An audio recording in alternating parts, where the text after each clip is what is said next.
नमस्कार, मैं संजय सनम यूट्यूब के सभी व्यूवर्स का हृदय से अभिवादन। सबकी नज़र राजस्थान पर, क्योंकि राजस्थान में मामला अदालत में है। गहलोत अपनी सरकार बचा पाएंगे या पायलट जो अपने विधायक लेकर के आए हैं उनकी सदस्यता को सुरक्षित रख पाएंगे और कुछ जोड़ उसमें जोड़ पाएंगे या नहीं, ये तो बाद की बात है। लेकिन सबसे पहला सवाल ये है कि विधानसभा अध्यक्ष के द्वारा जो नोटिस जारी हुआ है पायलट ग्रुप के विधायकों पर, क्या उस पर स्टे लगेगा? क्या अदालत का फैसला सचिन के पक्ष में आएगा या फिर बाजी गहलोत मार लेंगे? प्रश्न कुंडली से हम इस निर्णय को खंगालने की कोशिश करते हैं। 20/7/2020 19:41 इंस्टेंट प्रश्न। हमने कोई होरारी नंबर नहीं लिया है, हावड़ा से हम आकलन कर रहे हैं।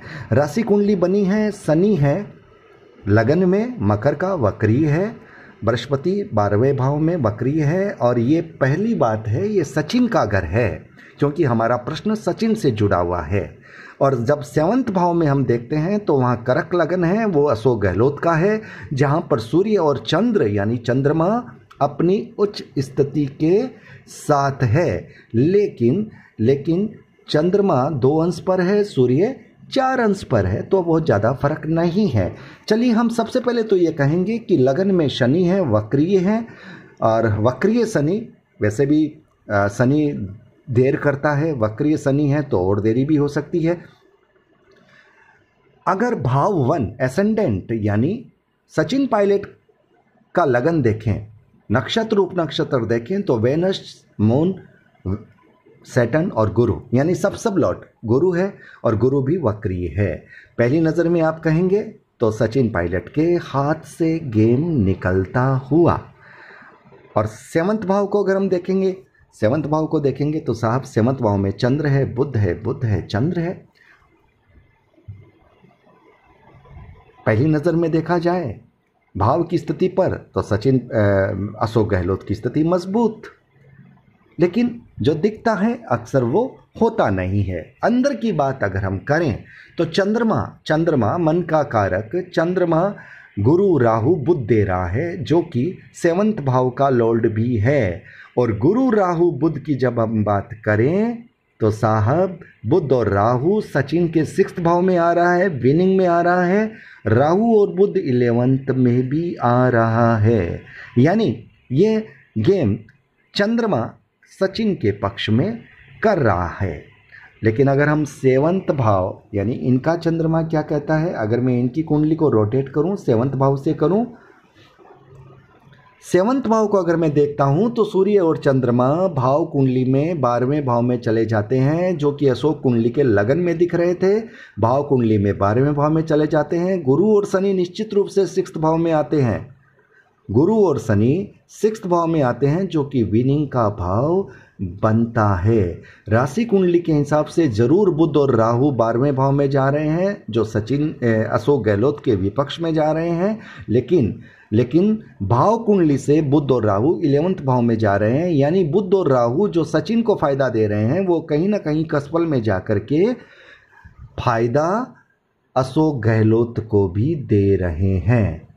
लेकिन अशोक गहलोत के 7वें भाव में अब चंद्रमा, शनि और गुरु आ गए हैं। अब ये देखिए, अब हमको दशा पे जाना पड़ेगा। दशा क्या बोल रही है?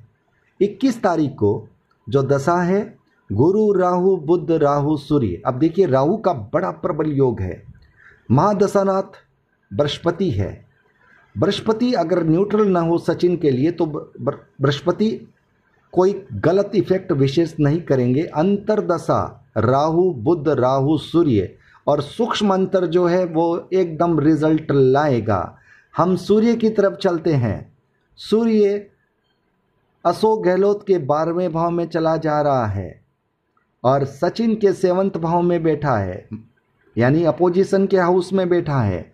और मैं अगर कसपल इंटरलिंक से सूर्य की हिस्ट्री निकालूं, सूर्य को मैं देखूं तो सूर्य 2 10 12 2 4 6 7 8 10 12 2 4 7 8 10 12 2 3 4 6 9 10 11 12। एक बात साफ है व्यूअर्स, शुक्र अगर कहीं बीच में आता है तो वो अशोक गहलोत का कारक बनता है। शुक्र 20/7/2020 तक 17:29 तक अशोक गहलोत के फेवर में था। अब उसके बाद में शुक्र चला गया है, अब सूर्य आ गया है 21 तारीख तक, लेकिन सूर्य के रोल में भी कहीं न कहीं अशोक गहलोत का अस्तित्व रहेगा। मतलब कड़ी टक्कर में रहेंगे।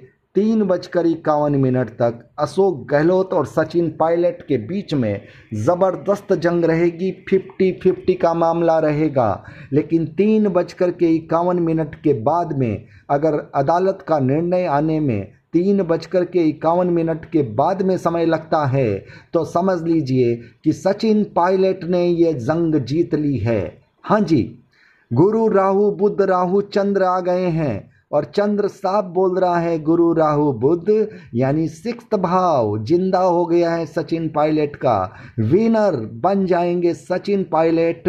3:51 के बाद में अगर अदालत का निर्णय कल आता है तो जीत की पगड़ी सचिन पायलट के सर पर बंधने की संभावना प्रबल। और 3:51 से पहले आता है तो भी सचिन और अशोक में ज़बरदस्त जंग रहेगी। ये उस वक्त जब रिजल्ट आएगा, उस वक्त अगर कहीं चंद्रमा के संचरण में शुक्र रहेगा तो बाजी अशोक गहलोत के पक्ष में जाएगी, अन्यथा सचिन पायलट के पक्ष में आ सकती है। पर 3:51 के बाद में ये बाजी आप यूं समझिए 90% सचिन पायलट के पक्ष में आती नजर आ रही है। ज्योतिष संभावनाओं का विज्ञान है।